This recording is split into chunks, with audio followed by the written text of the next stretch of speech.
Hey, good morning, everyone. Genesis is an amazing book, isn't it? And we've been working our way through it. And today, in the first half of chapter 18, we are going to have another powerful passage. Verse 1 starts out, "The Lord appeared again to Abraham near the oak grove belonging to Mamre."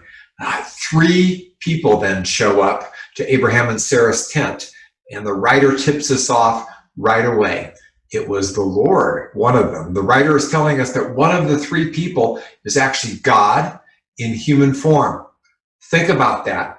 We know who that is. This is Jesus. This is the pre-Bethlehem Jesus, and the other two are probably angels. So now we need to understand that when people show up at your tent, the expectation in this culture was hospitality. They placed a high value on hospitality.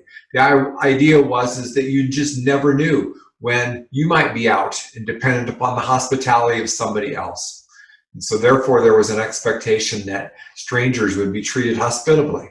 To not show hospitality, well, that's unthinkable.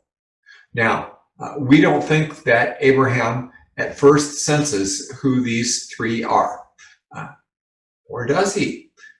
Sarah and he roll out the red carpet for them, and we really don't know if they know, but they give them the royal treatment, a foot washing, fresh water to drink, far more fresh bread than they can ever possibly consume, a choice cut of beef, and even rather than eating with them, Abraham serves them. No doubt they are treating them with extraordinary generosity. Reminds me of a passage in the New Testament, Matthew chapter 25, where Jesus tells a parable about the importance of hospitality, especially to those in need. He calls out those who are hungry and thirsty, strangers, naked, sick, or in prison, and he warns that failure to show hospitality is, well, unthinkable. He tells us that when we refuse to help those in need, we are refusing to help him. Think about, do you see Jesus when you're helping someone in need? Jesus calls us to look at others like that. That's the high priority he wants us to place on helping others. Now, back to the story in Genesis. The guests ask Abraham, "Where is Sarah?" Because she's been in the background so far baking.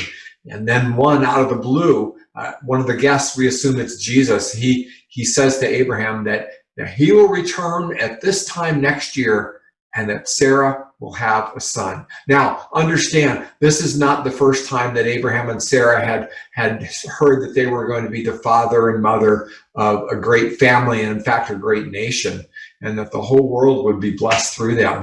But now this guest, who Abraham might be now suspecting is something more than just a random stranger, is giving them a time frame. Next year. Sarah overhears the conversation, and naturally she laughs. I mean, she's 90 and Abraham's 100. And the stranger overhears the laugh and asks the question. And you know, I think it's the question of the day. It's the question that we often seem to forget the answer to, though we know it. It's verse 14. The question is anything too hard for the Lord? And the answer, of course, is nothing is too hard. So whatever your challenge today, God has the solution, and it's his answer. Don't force the answer to be yours and the timing to be yours. You'll miss out on something amazing. Just trust him. Just trust him. Nothing is too hard, remember. And while you're at it, as you're out and about today, I think that you and I will want to practice hospitality, because you never know who we might be entertaining, who we might be serving. Have a wonderful day. If these devotional videos are helpful to you, subscribe to our channel and click the notification button so you know when we post a new video. And of course, please share them with others.